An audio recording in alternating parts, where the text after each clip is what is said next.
Welcome to Travel Destination Geography. And this time we're going to be covering primarily Greenland and Canada. And Canada and Greenland are both in North America, as we discussed in the last class.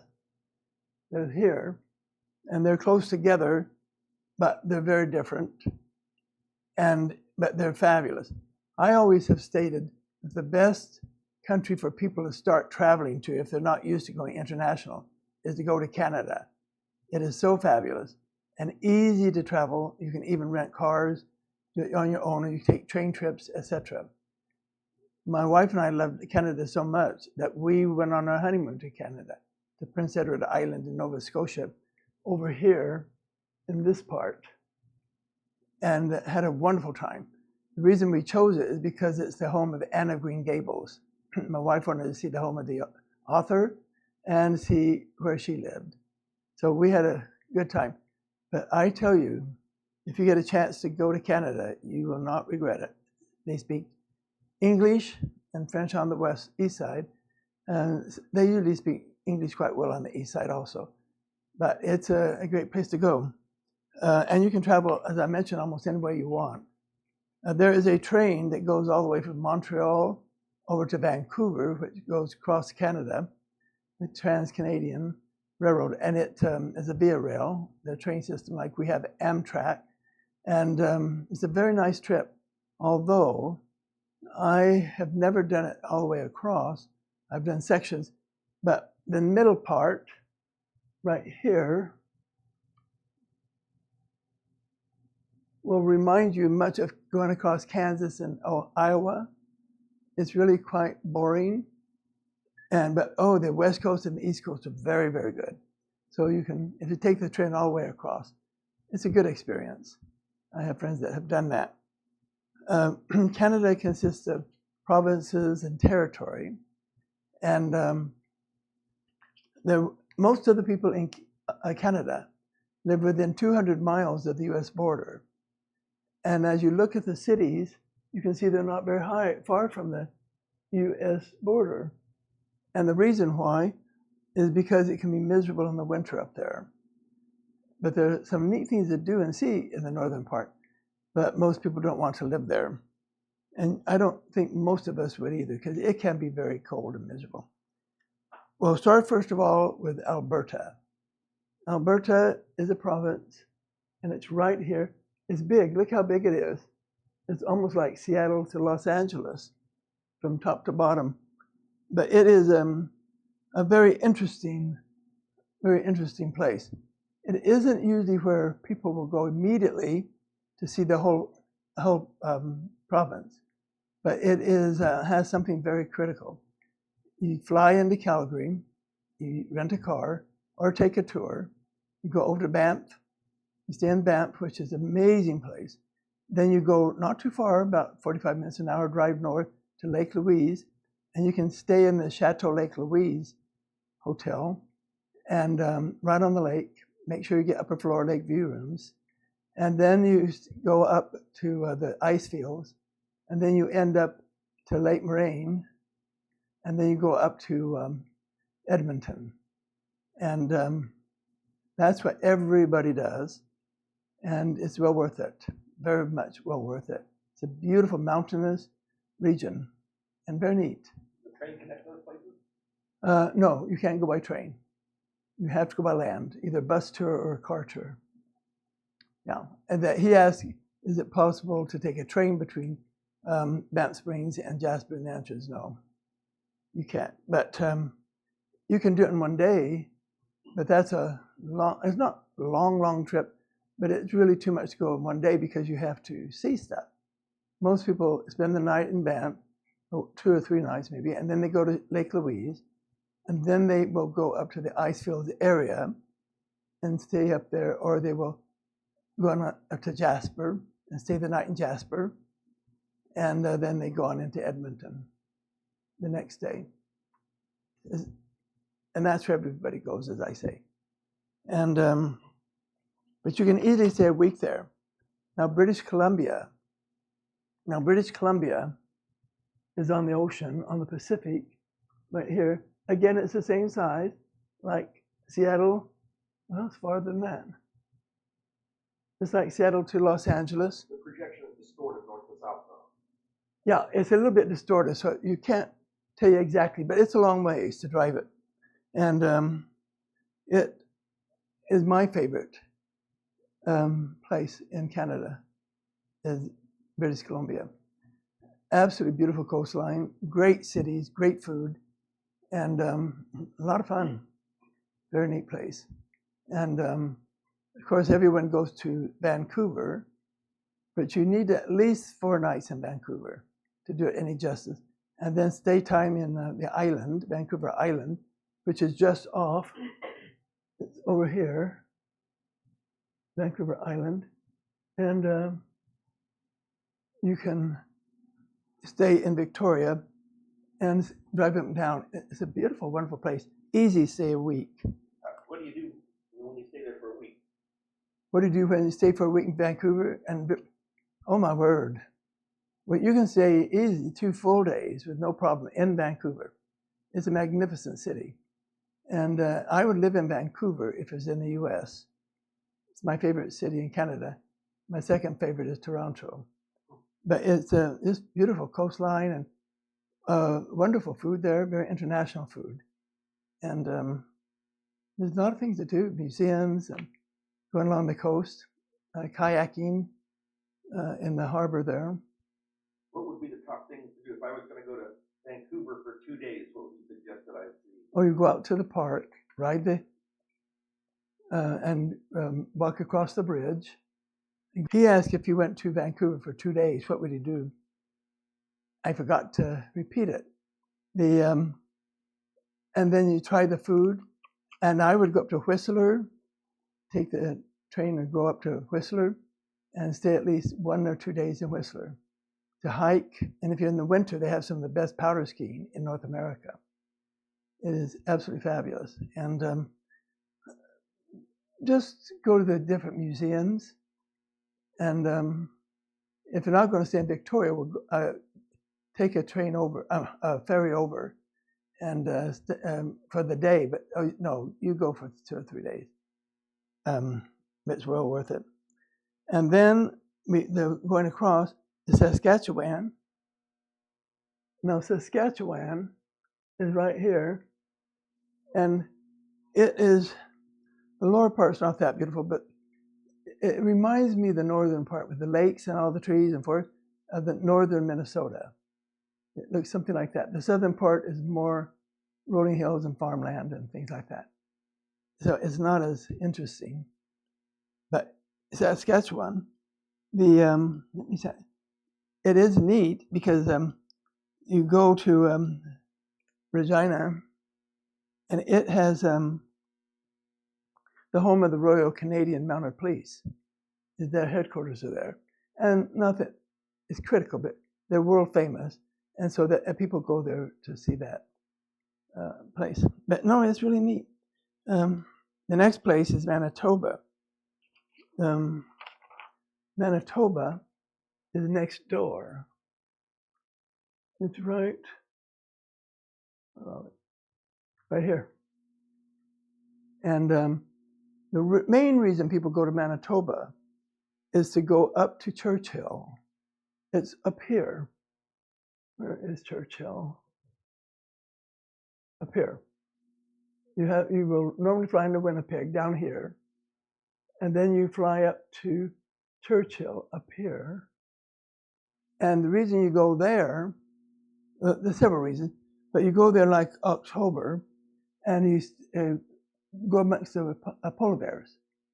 They come out and go through everybody's garbage and run around town, and you get in these fabulous little motorized vehicles, look like tank wheels, and you go all over the place, running around, and they somehow have places you can stay on them, and you just stay there at night, and then the polar bears will bump against you. But it's kind of neat to see them, and that's the main reason people will go there.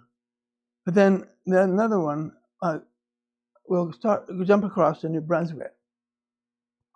New Brunswick's over on the Atlantic. It's over here, just touching Maine, And it's famous for a lot of things, but the thing that it's really famous for is its tide, rise and fall. I have forgotten how much it does, but it covers a lot. It goes way out and way in. It's fun to stand there and watch it do it. It'd be dry land, and all of a sudden here comes the water, and it's underwater. And you can do a lot of things in New Brunswick, but it's low keyed. They have good lobster and things, but it's very low keyed. A lot of Americans, particularly people from the Northeast, like Maine, all that, have come from that part 100 years ago or more. But it is in fact, my great grandfather was born and raised in New Brunswick, and he came over to America just across the border. Now then, PEI, Prince Edward Island. This is one place we went for our honeymoon. It's over here. And it's not very big, but we went there because Anne of Green Gable was written there, and we went to the author's home, and then we went to the home where Anne lived. And my wife's favorite book is Anne of Green Gables. So that's why we chose it as a honeymoon. And at the same time, we extended it by going off to New Brunswick. Nova Scotia, which is just across the bay, and you can very easily visit both at the same time. But they have about 14 scenic historical trails, and you should take them. As you visit the northern part of the island, beautiful, fantastic, almost like fjords, just very beautiful place. And as you go around, it's a wide variety of forests. They have one of the most famous thing that you have to see is the Peggy's Cove Lighthouse. It's one of the most photographed lighthouses in the world, and it's very famous and beautiful. The minute you see it, say, I have seen that before, because it's just everywhere. And I highly recommend going to PEI and to Nova Scotia, both of them. Try to do them on the same trip, because you'll not regret it. The northern part of Nova Scotia is very famous for its rugged coastline and just magnificent. I just can't describe it, but I would never live there because it's very cold, much colder than I like. It's rainy, but it's beautiful. Evangeline, ever heard of Evangeline? She was what city is that? How can I forget that? It's over on the west coast.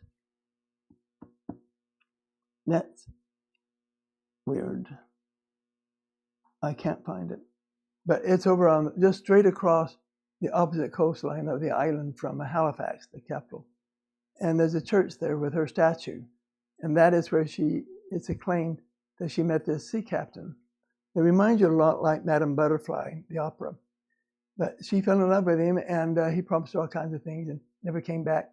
But this woman found him, and she went clear down to about Lafayette, near Lafayette, Louisiana, just west of Baton Rouge, and found him, and he didn't like her. Anyway, she's buried there. You can go see her grave. And my wife is thrilled to see that. Have you traveled to those places in the cold months? Or? Yes. I've been in Nova Scotia probably 10, 12 times. And the question was, did you go in the winter? My wife and I went one time in January, the end of January, just to see what it was like. And I won't do it again. You recommend traveling there in the warm? Canada from maybe the middle of May until into September. That's when you go to Canada. And the fog and the mist and the dampness, and it's horrible. Horrible. Well, I'm a Southerner, and I like being warm. Anything below 70 is absurd in my books. But when it's in a damp 50s, it's cold. It's like going to London or something. It's just awful. And then you can go to Newfoundland and Labrador. They're way up there, and very few people actually go there. Here's Newfoundland, and here's Labrador, but the whole thing is called Newfoundland. But the island is Newfoundland and Labrador. Nobody goes to Labrador unless you're a sportsman, or you always have a reason to go there to do something, because you don't normally just go there unless you just want to say you went. But it is not a lot of touristy things there. But in Newfoundland, the island part of this province, they have some very interesting things there. On the west side of that island, there are fantastic fjords, great high cliffs, fjords, and they have an old Viking settlement that they discovered, northwest part of it, and like 1,000 years ago, they were over there. So I mean, you can make good. And then you go to the Yukon. Now, some people do the Yukon over here. This is where they discovered gold the same time we had gold in California. And you can go and visit the town. There's Fort Yukon, and which is about right here. And that's the main town that most people go to. But you can fly it, like from Fairbanks or Anchorage over to there, and you can fly on down to Vancouver from Yukon. What did you do in the Yukon? Look for gold. I mean, it's just like parts of Sacramento. I mean, you go out and pan for gold, and you may find some, but you just go there. And they have a lot of old 1800s things like dance hall girls and that kind of thing, and the bar, just like our West in the 1800s, that kind of atmosphere. How many times have you traveled to the Yukon? Probably 4. 4 times. I've been to the Yukon probably 4 times. Did you do different things in each? Yeah. Yeah, one time I chartered a plane and went farther north, quite high up. I just wanted to see how it looked. I can see why people don't live up there. But it's interesting. I just wanted to see what it was like. But the Yukon is very famous. A lot of people will take a tour. It goes from Alaska down to Yukon, to Yellowknife area, or they will continue down into Edmonton or into Vancouver. And you either can go by road, but it takes a long time. Most people will fly it. Okay. Northwest Territories. Now, Northwest Territories is big. Okay? It's all of this. All of that. And it's big, but most people don't go to the Northwest Territories on a vacation. You have to want to go for fishing or, outdoor stuff, and most people will never go there. But I went once, and that was enough. There's for me, because I don't hunt and fish. But one time I flew up to Yellowknife, and I took a little tour. They drive you about 2 hours north to this lodge where they serve you hot chocolate and stuff, and donuts and stuff. And you watch the Northern Lights. The Northern Lights are, well, there's nobody within 100 miles. So they're very good up there. Not guaranteed, but they're very good. So I wanted to see what they were like up there, and that was good. And there's Nunavut. Nunavut is over here. It is all of this. Yeah, it's all of this area. And it has their First Nation people living there. And it's interesting to watch them and see their culture. And that's really why you go there, to the Nunavut. So that's I didn't talk about Montreal or Toronto. Montreal is another city that I would live in if in America, because it's warmer here than it is up there. And that's the only real reason. But Toronto is heaven, and Ontario is a wonderful, wonderful place. The reason most people go there is to go to see Niagara Falls. Niagara Falls is better over there in Canada than it is over here. And that's not in, that is not in Quebec. That is in Ontario. And so that is, I don't know, hour and a half drive south of Toronto into Niagara Falls. But I recommend, and I've done it 2 or 3 times, is you overnight in one of the hotels overlooking the falls. The falls are better from Canada than from the U.S. And so everybody bops over to Canada and stays in one of the hotels. There's about 4 or 5 hotels. And stay on the top floor if you can, overlooking the falls. And that's really nice because in most nights they light them up. It's interesting. Then you can take Me to the Mist or some of the other tours. And if you do that, make sure you go behind the falls. They have some tours that will take you through this little tunnel-like thing, and you go under the waterfalls. And that's fun, very interesting, kind of fun. And Toronto is a huge city, huge, and all kinds of nationalities live there, and the food is excellent. And lots of museums. And then you go through the CN Tower, this huge tower like in Seattle, very similar, and you go up there and look around. And then we'll go over to Quebec. Now, Quebec, everybody usually goes to Quebec City. They'll go to Montreal, but Quebec City is very French-like. Okay, here's Montreal, right here, and here is Quebec City, right here. They're not far apart, but Quebec City is where a lot of cruise lines come in, and you get off or get on, and it's very 1700s. They had several battlefields there, and it's neat. It's an old historic city. It's an old historic city. A lot preserved, old things. Yes, a lot of things preserved. It's an old historic city, and it's well worth going to. And so that is Canada. And Ontario, most people go to downtown Toronto and stay a day or 2. There's so many things to do in Toronto, like museums and great restaurants, and just neat to walk around town. But they really go there to go to Niagara Falls, as I mentioned.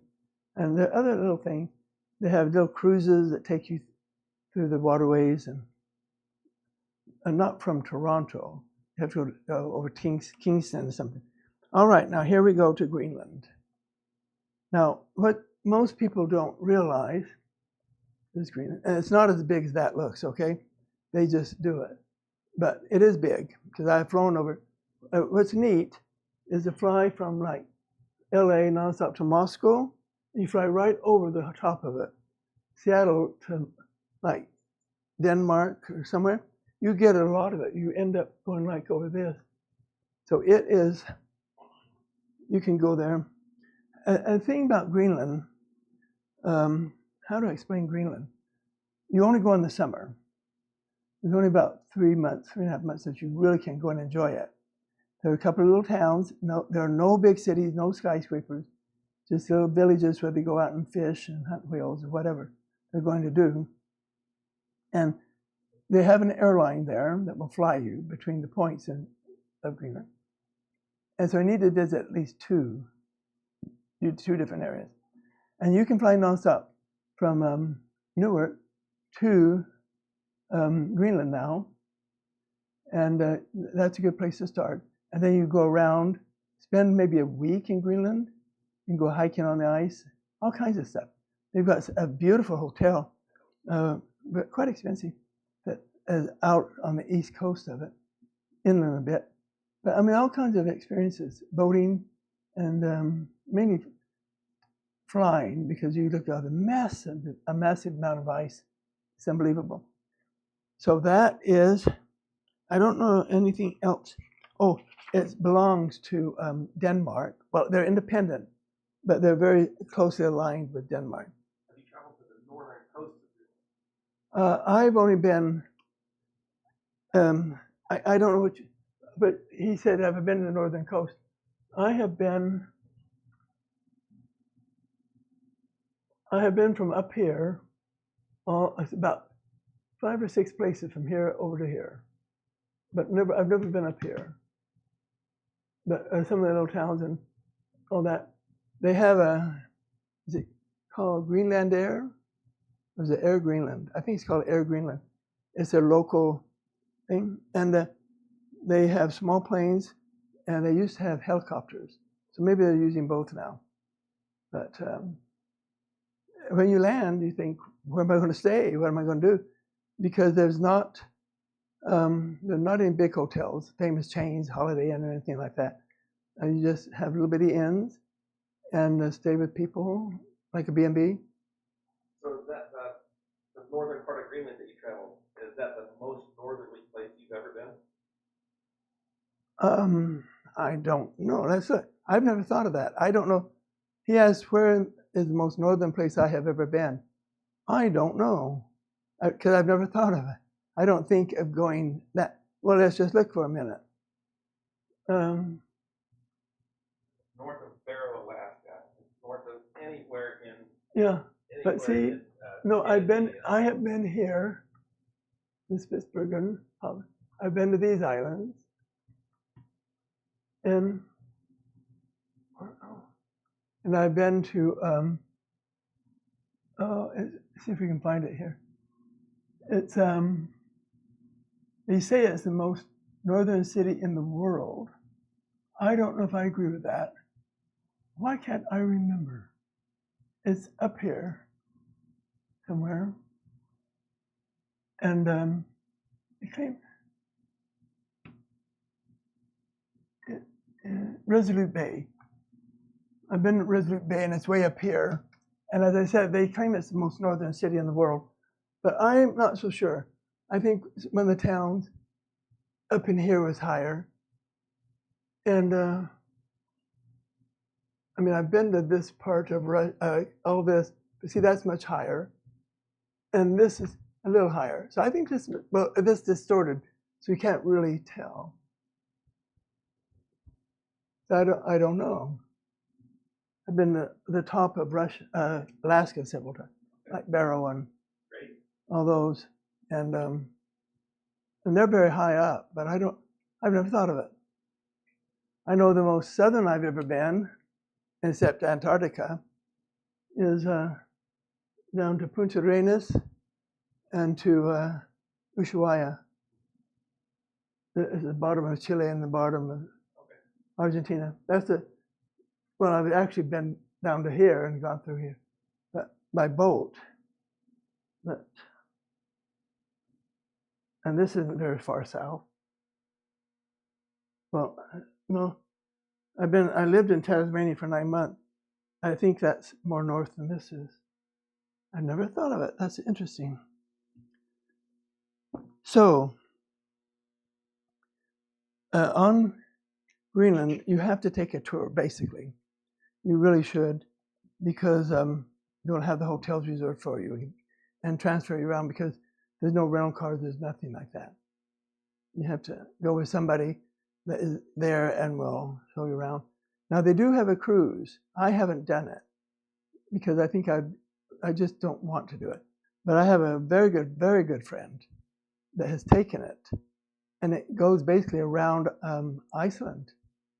It's a pretty nice adventure cruise. From Greenland to Iceland? No, it goes Greenland to Greenland. Oh. It goes around all over Greenland. And you just stay on that cruise ship, and they take you all over the place. And she loved it. But I've never done that because I think it's a week.